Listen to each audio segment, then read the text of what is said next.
Okay, so, well, I'll just launch right into things. Of course, I'm really happy to speak in the country of my um, my country of origin. Some of you in the audience may not be from Germany. There may be also an international audience, but mostly it's focused in Germany, and I'm happy to do it in this context. I would like to begin by doing what we now do in Canada all the time, or we try to do it as much as possible. I've given our abstract meeting place today our Zoom location, which, you know, it's interesting. It's represented visually for each one of us on our computer screens and in our homes and offices. It's sort of like a kind of two-dimensional digital village square that we're in here. But given all that, I want to tell you that I'm speaking from Vancouver, Canada. And I want to acknowledge that I live on the ancestral lands of the Coast Salish peoples, the Squamish, Tsleil-Waututh, and the Musqueam nations. Settlers or colonizers first arrived here in the late 1850s, around 175 years ago, and that's not very long ago, especially when we think of other places in the world. In Europe, this seems kind of strange that we've only been here for 175 years, really. I arrived here as an immigrant from Germany in 1968 and am grateful for this extraordinary place, truly beautiful place here that I've called home since then. Where I live in the city of Vancouver, there used to be deep forest with many creeks full of salmon. And most of these creeks are now underground. You may think at this moment where you are and what that place means to you and what it is. Who was there before you? When did you get there? What does it mean, that place that you're in now? So at the beginning, I mean, you've heard some of where I'm coming from already, but I would like to set the stage a little bit, the context of acoustic ecology, the term soundscape, and tell you a little bit about that background sort of throughout the talk. So right here in Vancouver in the early 70s was when Murray Schafer taught at Simon Fraser University, and he headed the World Soundscape Project research group. And that's also when he wrote his seminal book, The Tuning of the World. And I was fortunate enough to be part of the World Soundscape Project at that time. Schafer's proposal to listen to the soundscape started already in the 70s. It can now be likened to the listening that happened to many of us as a result of the shock of COVID-19, the sudden change in the soundscape. In a similar way, he wanted to wake us up. My own ears opened, never to close again, when I heard Schafer give a lecture during my music studies in 1972. And that lecture did to me what Murray liked to do to the whole world, really. Wake us up to listen more carefully, more acutely, more deeply, more alertly. And he did it by asking unexpected questions and proposing unusual activities. And then to analyze the information that we got from that listening, to understand the imbalances that are revealed through listening, possibly. He was an activist at heart. Of course, he was also a composer. Activist at heart, a writer. He wanted to improve the quality of our soundscape and of our listening. And that really appealed to me, and I wanted to participate in that. Change always makes us listen up. At the beginning of COVID, the whole world seemed to listen up. We had never experienced a shutdown on such a scale.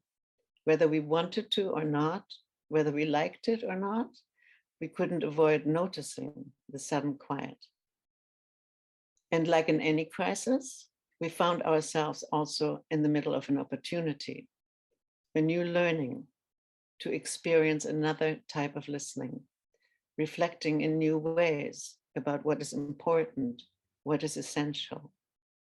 The changed environmental, social, and economic circumstances have caused many of us to reconsider our habits, our behavior and actions, our social and ecological attitudes, to reflect on what may be required of us to deal with climate change, and finally, to face the fact that we must take responsibility for rectifying the ecological balances we have caused.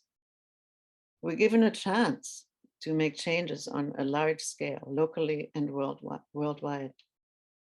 Of course, the question is, will the acoustic ecological significance of this recent and widespread perceptual experience be remembered enough to bring about necessary changes in our world of climate crisis?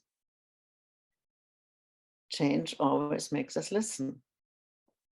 One major change in my life was my immigration to Canada in 1968 at age 22. So what I would like to do right at the beginning is play you an excerpt of a composition that ultimately maybe came from this big change, but it was composed many years later in 2005. It was commissioned by the ZKM in Karlsruhe in the context of their Trans-Canada project, and it was curated by my colleague and friend Sabine Breitsameter. I'll speak in more detail later about what it meant for me to discover Schäfer's work and that of the World Soundscape Project, and how it led me into an approach to listening that had implications for becoming a composer and for my future work in acoustic ecology. But I feel it's nice to start by listening together here and listening to an excerpt of my piece Für dich, for you. It's based on the poem, the famous poem by Rainer Maria Rilke, Liebeslied. Many of you may know that. And in this piece, I'm also utilizing a translation of Norbert Rübsaert in an English translation. The impetus at the time for that piece was that I wanted to do something about love. And of course, this poem was perfect. And love is always something that stirs up. It stirs something up in us, just as much as birth or death does. These are sort of maybe the three parts of life that stir us up enough that reality takes on a different sense for us. It's like a reality check, we would say. Suddenly we have a heightened sense of what's important, what's essential. And one has a very much increased intensity of perception. And I thought this poem was a beautiful base on which to compose. Now, the issue was, how do you compose something about love? Yes, I had the poem, but what kinds of sounds do you choose for this kind of composition? And some of you may not know this, but my way of composing is that I compose almost exclusively with environmental sounds. I have done some pieces that are also with instruments, but most of my composing, my instruments, my sound sources are always environmental sounds, and always the sounds that I've recorded myself. Well, I should say most of the time. There's a few times where a friend or colleague has sent me a recording and I might use that as well. But I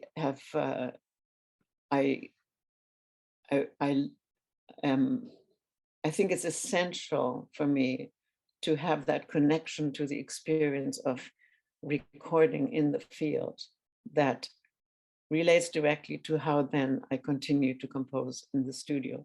So that's quite an important aspect to know of how I work.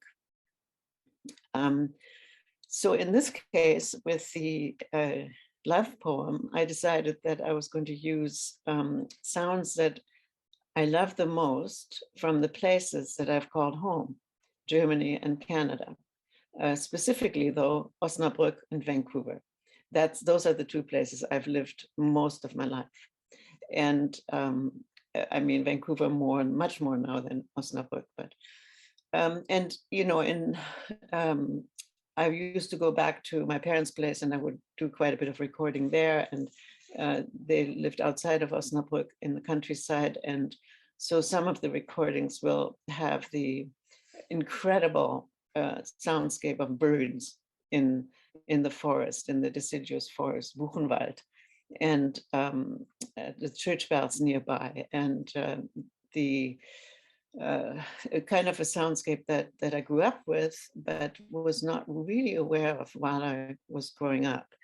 And then in Vancouver, the sort of the equivalent to the bell sounds were the horn sounds, the sounds that stood up, the signal sounds. Church bells they're not really very few church bells over here. And I realized I was actually missing them as a sound. To me, they do not really connect to any kind of religious affiliation, Christianity. And in that sense, the church bells have always meant an incredible musical presence in the soundscape, and something to enjoy when one is out there. And in Vancouver, the equivalent are the horns from the harbor, the boat horns, foghorns, and also the train horns. The designer for many of these horns had a company here in Vancouver and created some very beautiful sounding horns, and the train horns are among them. And so, you know, there's some of that in there, of course, the ocean, a lot of weather sounds, and I'll talk about that in a minute a bit more. The other ingredient, the other sound source in this composition are the voices of people from both cultures that have meant much to me, that have had a significant impact on me, male, female, both English and German. Also, you'll hear my own voice, and that's partially pragmatic because logistically, I was not able to record as many German voices as I wanted, unfortunately. Had to do with travel and timing, and so I ended up using my own voice as well, particularly in German, a little bit in English, but so you'll hear that as well. I had the sense that the weather and love kind of connect with each other. Call it Gemütswetter. The storm, rain, sunshine, all those things connect within our bodies, within our being, and express something that to me have to do with the similar kinds of fluctuations in emotions and things that we go through in love. And so, of course, we hear storm, we hear thunders, we hear wind and rain as well. And strangely, I thought, you know, at the time, I wasn't thinking about the climate crisis. But now it seems like it's so obvious how the climate crisis amplifies this connection between weather and our own state of being, our own Gemütszustand. We've experienced in the last few years, what impact it has on us when we have extreme weather. And so at the time, I wasn't thinking of it quite like that, but it seems to make sense now, even more. So then, of course, when we talk about wind, wind creates very special acoustic phenomena in the air. And with any sound that sticks out like bells or foghorns, you can really hear how the wind processes the sound of these instruments and throws it around and changes its timbre, it changes its loudness and all that. And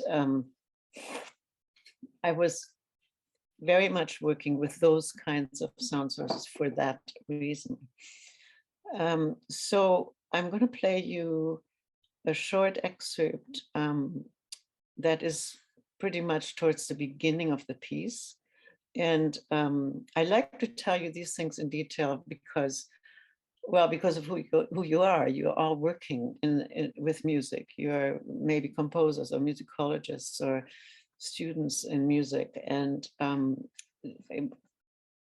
it changes one's listening. To be pointed to some of these things is sometimes quite important, so that you can then make sense of the process of composing. That's why I like to do this. I'm not saying that my audience needs to know all this stuff, but this is really what I think is useful for you in particular. So Marcus, can we, or not Marcus, everybody, if you click on the first example called Für dich, for you, excerpt 1, we can all do that now and listen to it. It's about 5 minutes long.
Shall I hold my soul so that it does not touch yours?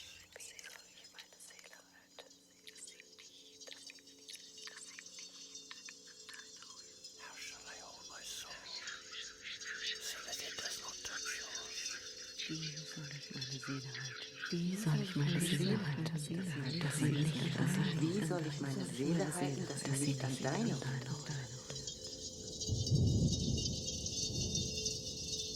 Wie soll ich sie hinheben über dich zu anderen Dingen?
Shall I hold my soul so that it does not touch yours?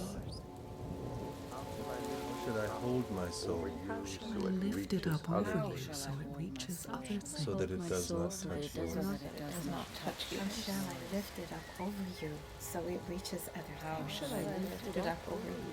How shall I lift it over you, so it reaches other things? Wie soll ich sie hinheben über dich Wie zu soll ich anderen? sie hinheben über dich zu anderen? über dich zu anderen Dingen?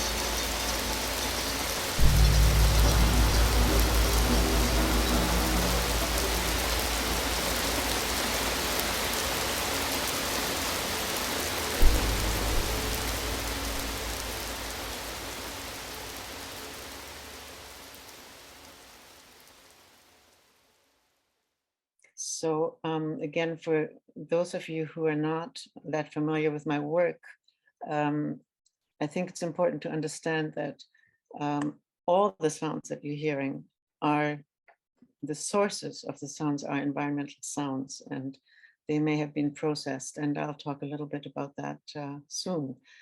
I just want to go back to discovering Schaeffer's work and the World Soundscape Project, what it meant for you, because it all kind of figures into how I ended up becoming a composer.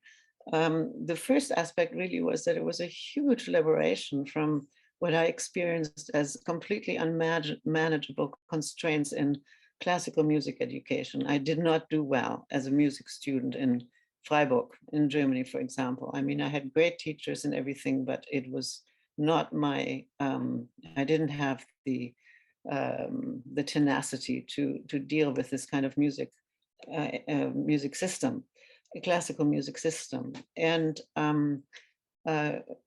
the second point really was the becoming conscious of listening in a safe context among other listeners. We were all musicians and composers in this group.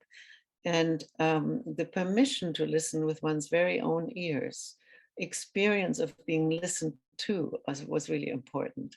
Discovering the inspiration and being allowed to listen to the whole world, which was another kind of liberation, which included the aesthetics of listening, soundscape as composition, that's what Schaeffer would say, an activist kind of listen to noise pollution, environmental listening, concern about the ecological sonic balances and imbalances. For example, just listening to the soundscape itself made it amply clear at the time that we were overusing energy, that we were also not using it very efficiently. All this is audible in the sonic environment. And to me, this was incredibly inspiring and important to extend my listening into the world like that. It also included social and political listening, to listen to inequalities in society, feminist issues, racism, corporate and power influences, media listening, various roles of radio, background music, schizophonia, the controversial term that, or the term that Schaeffer used for the listening through loudspeakers, schizophonia, which has become a controversial term, and microphone listening through field recording and sound technology.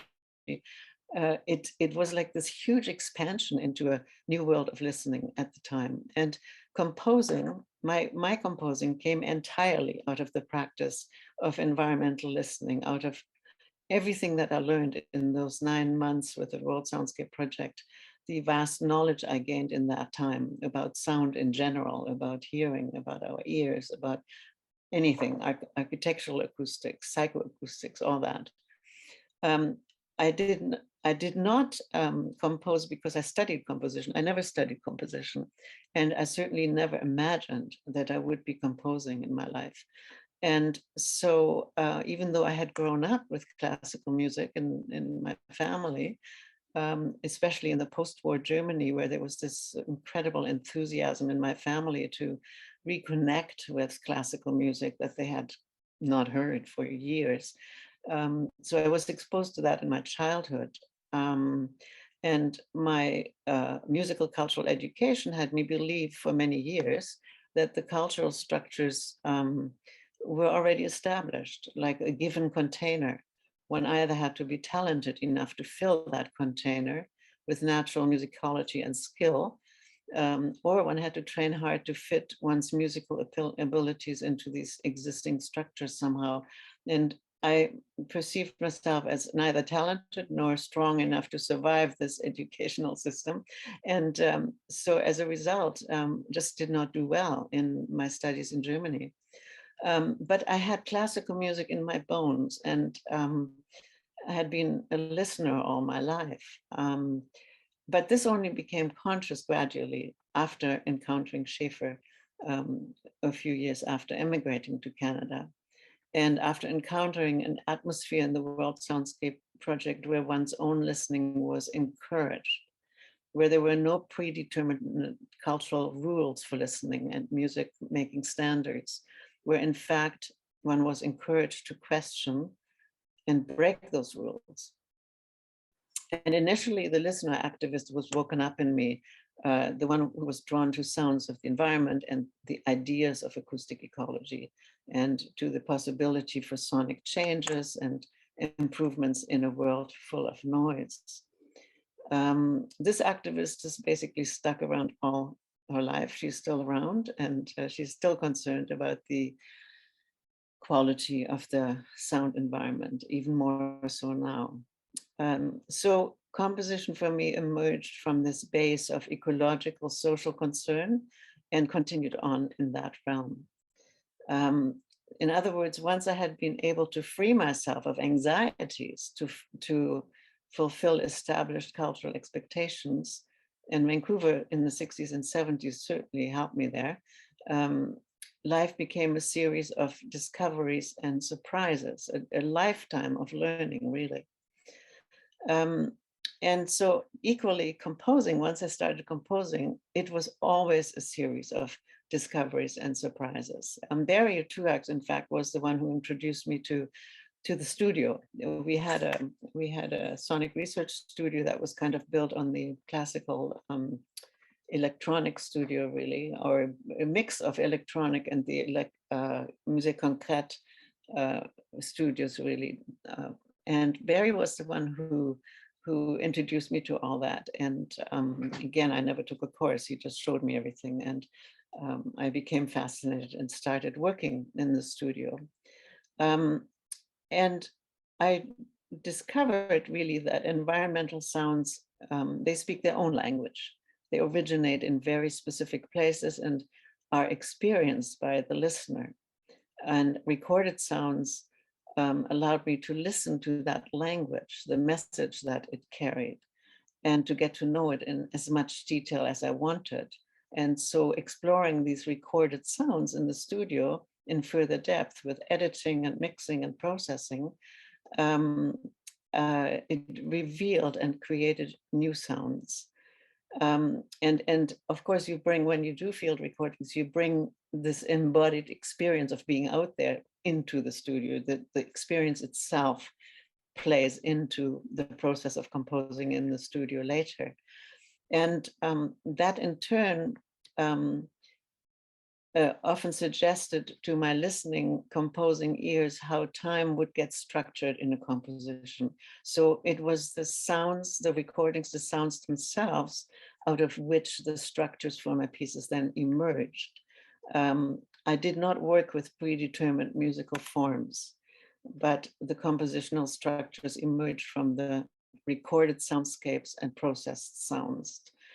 So I experienced the sounds as a kind of gift that was given to me from the environment. So for example, I don't know, some of you may have heard Beneath the Forest Floor. The raven gave me a drum-like sound for that piece, or the cricket in my piece, Cricket Voice, gave me a heartbeat through the processing. The chipping of stones in India, that's in the piece Into the Labyrinth. On my CD, Into India, and what's the piece called? Into the Labyrinth? Yes, right. In that piece, the chipping of stones gave me a completely unexpected percussive instrument that became a kind of punctuation throughout my piece, throughout that piece. And early on, when I barely had started composing, the screechy truck brakes in Vancouver that we had a recording of gave me the melancholical atmosphere I had felt while creating my piece, A Walk Through the City. In each case, the slowing down or pitch shifting revealed an inner sonic structure in the original sounds that I had not anticipated, and that enriched my sonic understanding of it hugely, made me marvel at its complexity.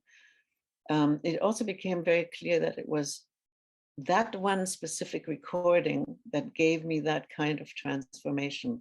For example, no other Raven recording gave me the drum-like sound for Beneath the Forest Floor. And it was only one specific chipping sound that gave me that resonant double bounce rhythm that appears in Into the Labyrinth. So I experienced this as gifts from the environment, because the discovery gave me surprise, and it inspired and it delighted, and it often deepened my relationship to the piece I was working on, and also deepened my experience, the relationship to the place from which the recordings came. And that's why I like to place the original sound and its transformation side by side in my pieces. They belong together. So I want to play you one example where I've put together 4 recordings, 4 originals and their transformation together, the way they appear in the 4 pieces I mentioned. So it's in Beneath the Forest Floor, Cricket Voice, Into the Labyrinth, and A Walk Through the City. And you will hear initially the Raven, the original, and its transformed throb. The cricket, you hear the beginning of the piece pretty much, or part of the beginning, and you will hear always in that example the original cricket recording, and then along with that you'll hear the transformed crickets. Stone chipping, towards the end in particular, you can hear that double bounce punctuation impact sound, along with all the other stone chipping. And the truck brakes, you hear the very high, screechy, horrible truck sound, and then its transformation, both in speeding in the higher frequencies, but then also slowed down later. So let's go to that example 2 called Raven Cricket, Stone Chipping, Truck Brakes. Yeah, that's the one.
I hope you could follow that of those 4 pieces, that was pretty apparent. I again and again I encountered such surprises while composing with environmental sounds. The kind of the I mean, the environment is just a huge resource in the sense of it's hard to use that word resource actually, but it's this incredible richness that you have when you record sounds, and it gives you surprises all the time, because even with experience over the years, you may anticipate certain things when you process sounds in the studio, but still there's surprises every time. And the examples that I'm playing here are both from earlier and newer pieces, and that fact alone really highlights that there's no end to the richness, to the beauty and variety of sounds in our soundscapes, and that in itself, to me, is just a message in itself. The discovery of ever new sonic gifts just never stops, and the learning of the listening, the recording, the processing also never stops, and that, of course, is a hugely enriching experience in life. So it's a lifelong journey, really, when one does this kind of compositional work in conversation with the sonic environment. That's what it is. It's an ongoing process. It's a deepening of understanding how to be present in this never-ending listening journey into the environment.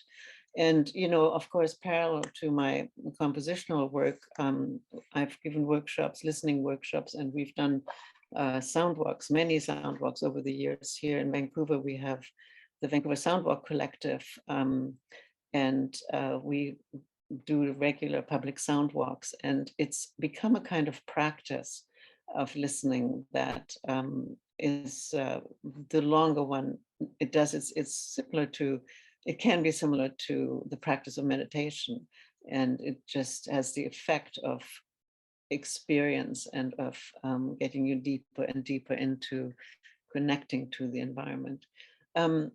Each of my compositions addresses a different aspect of the soundscape. It's just the way it is. And some of these you've already heard. Into India, I was dealing with an entirely new culture, which was very foreign to me at the time. And Beneath the Forest Floor deals with the Urwald, with the indigenous forests of the west coast of Vancouver Island that are threatened here, that get logged. Talking Rain is about weather. It's about it made me aware of how different rain is in different parts of the world. This Talking Rain is about here, the west coast of Canada. Cricket Voice, I was thinking a lot about small creatures, about their significance and role in the ecological chain of things. And if we amplify them and work with them in the studio and get to know their sounds really well and highlight them, then perhaps they take on the significance that they do have. Maybe we become aware of that they're just really important beings as well. In my impending online album, Breaking News, we are releasing pieces that highlight and celebrate voices that are often relegated to the personal domain, sounds of new life, of unusual artistic sensibilities, of children's and female voices.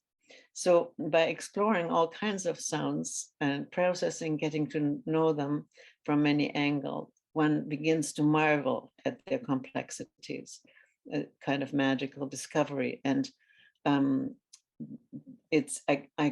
keep thinking of it that this is a gift to us. So in a way, we work together, the environment and me, the composer.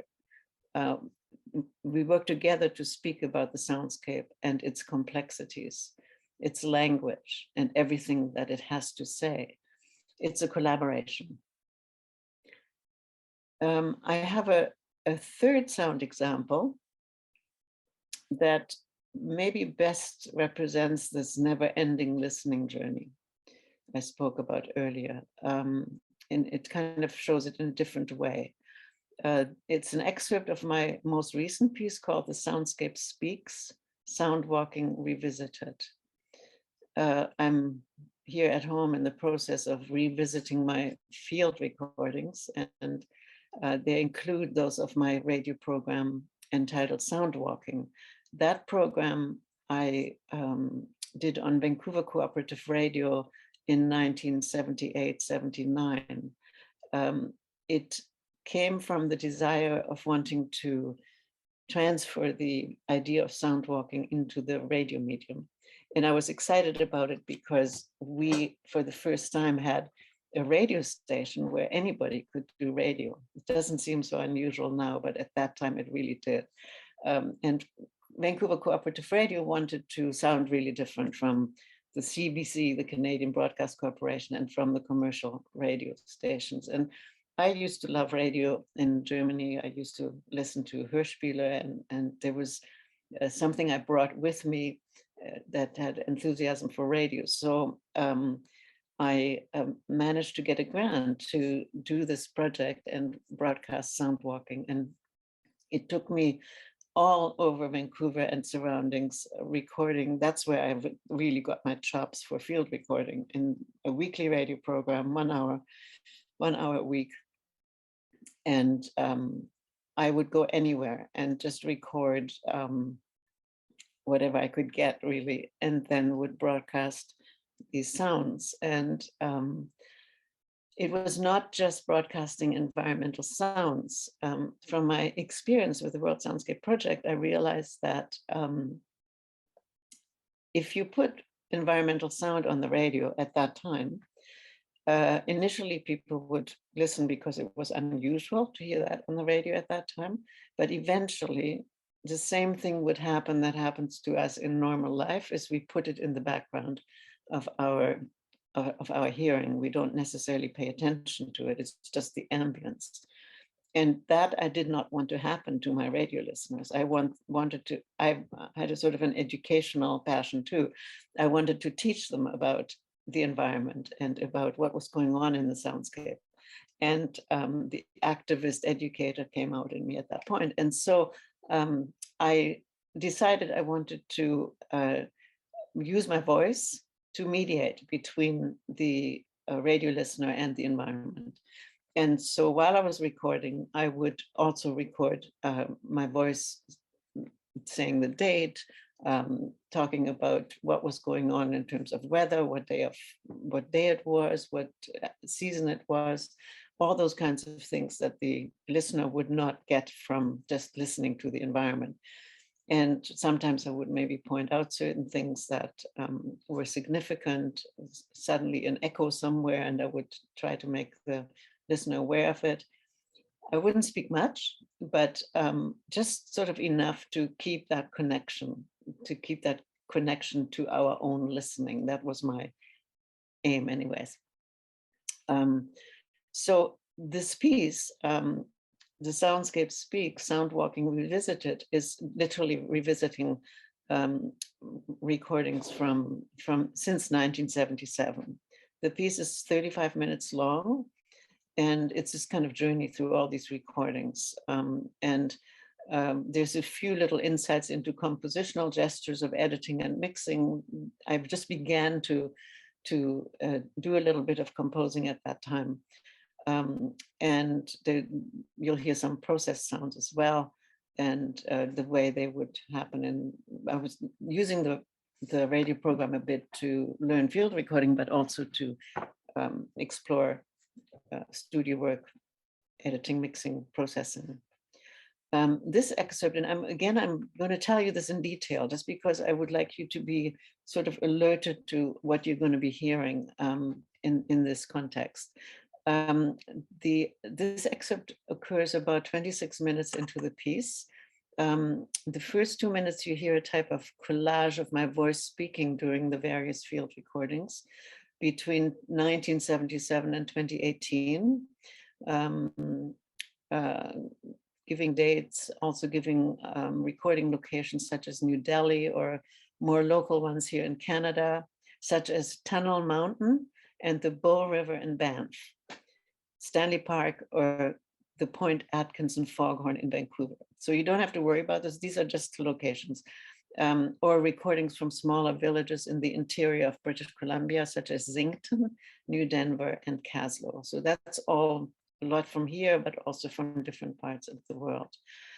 And for those of you who may not understand my English my English so well, I want to stress specifically the following words because they clarify my field recording approach in this section, which is an example of other field recording as well. The words are, I'm speaking into a large pipe. The microphone is stuck into that large pipe as well, which comes out of the water reservoir. It's Saturday, just around noon, February 15, 1992.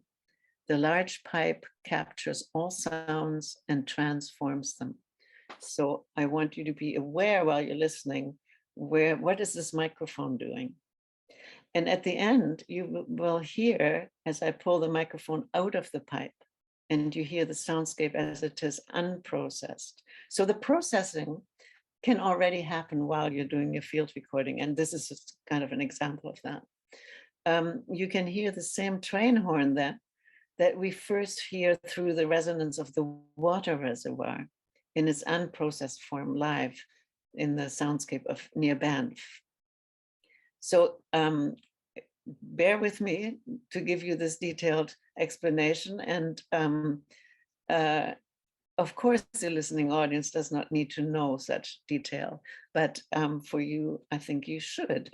We could discuss this later also, because it often gets discussed. How much should we actually speak about our process? How much should we demystify or mystify our compositional process?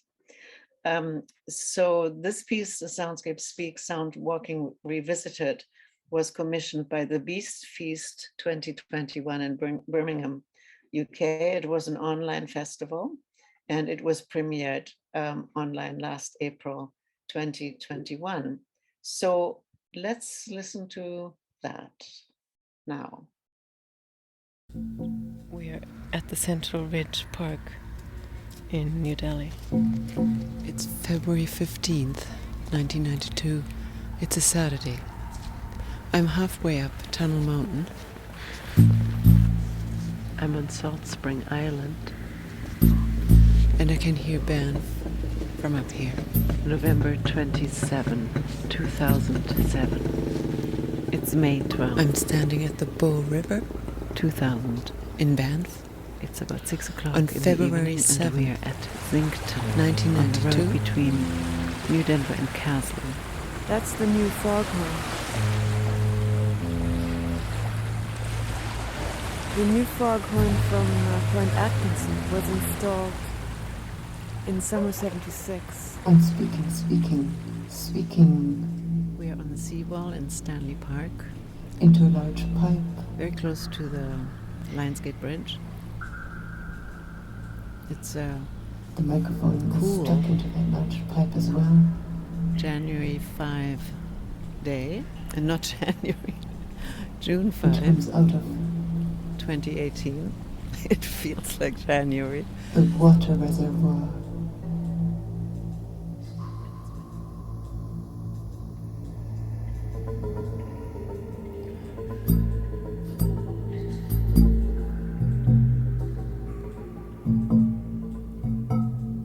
It's Saturday. Just around noon.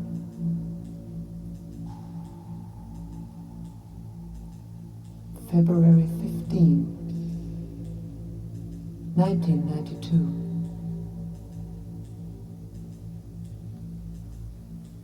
The pipe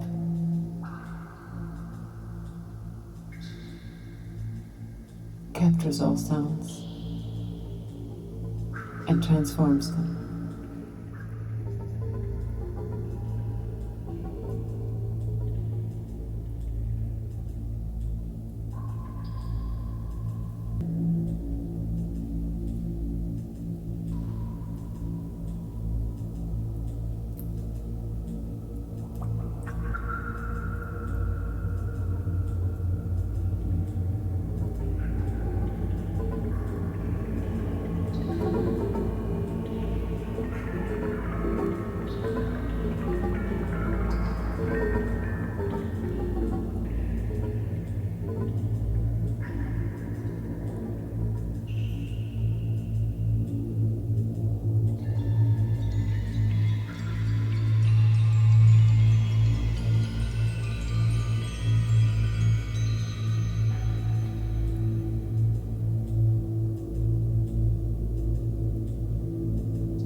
The piece, by the way, just was released on in a publication, and if you go to my website, you can see if you were interested in hearing the whole piece. It's available, coming out of Belgium. So just some afterthoughts to this piece. Listening back to all these recordings and putting them side by side in this piece highlighted the fact that not only did my voice sound a lot younger once, but its expression is different depending on the environment in which I was spending time. This was not intentional at the time. It simply occurred as a natural response to where I was. A distinct difference in tone of voice and pacing is audible throughout the recordings, as if influenced and shaped by the atmosphere of any given place or moment. So for example, in the quiet winter landscape, you didn't hear this part, but in other parts of the piece, my voice was extremely calm and quiet, with long pauses between speaking, so that I would not mask the subtler sounds of this location. Or in the hustle and bustle of a shopping environment, my voice projected more loudly, spoke faster, and sometimes with a sense of irony. And in the very reverberant acoustics of a tunnel, it was loud and slow, trying to articulate every word clearly to the listener.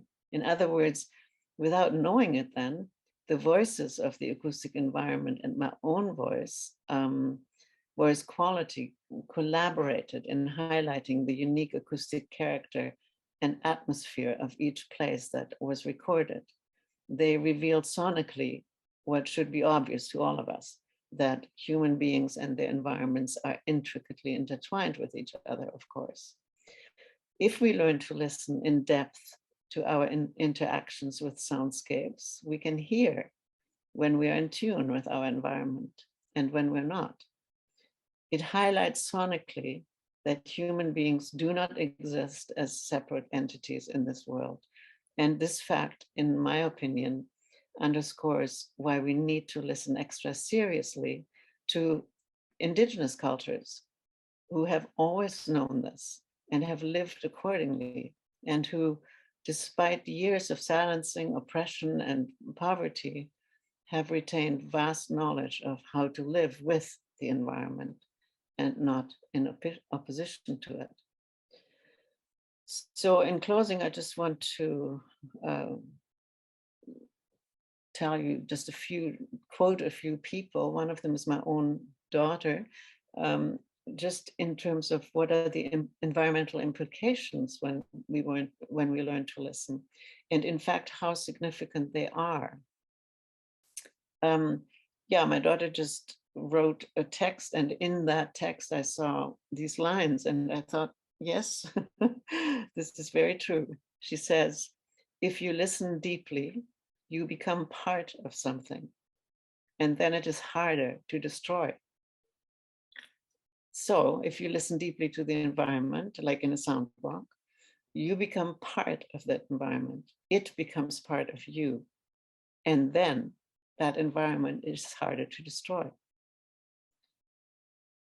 So listening can create a sense of honoring what we hear, and to understand what the place has to say. And then just recently, I read these lines in a quote from a book about Zen meditation. We constantly talk to ourselves. It is this scattering of mental activity that keeps us separated from one another, from our environment, and indeed from ourselves. Most people find that many weeks or even months of practice are necessary before the count of 10 is reached for the first time without being distracted by thoughts. In the process of getting there, you will begin to notice many things you never noticed before. They were always there, but because of your preoccupations, that incessant internal dialogue, you were too busy to see what was happening within you and around you. I like this quote because I used to suggest to people doing a sound walk to try to capture that moment when you stop listening to the environment and begin to listen to your inner your inner chatter, and the other way around, when your inner chatter doesn't interest you anymore and your attention goes to the environment. Is it possible to catch those moments and become aware of them? And I believe that there's some information in maybe ecological information in why does our attention go from inside to outside or outside to inside? What kind of listener are we? Can we get to know that? So this does conclude my official talk, and I would love to hear from you. And if you have questions, please, let's talk. Thank you very much.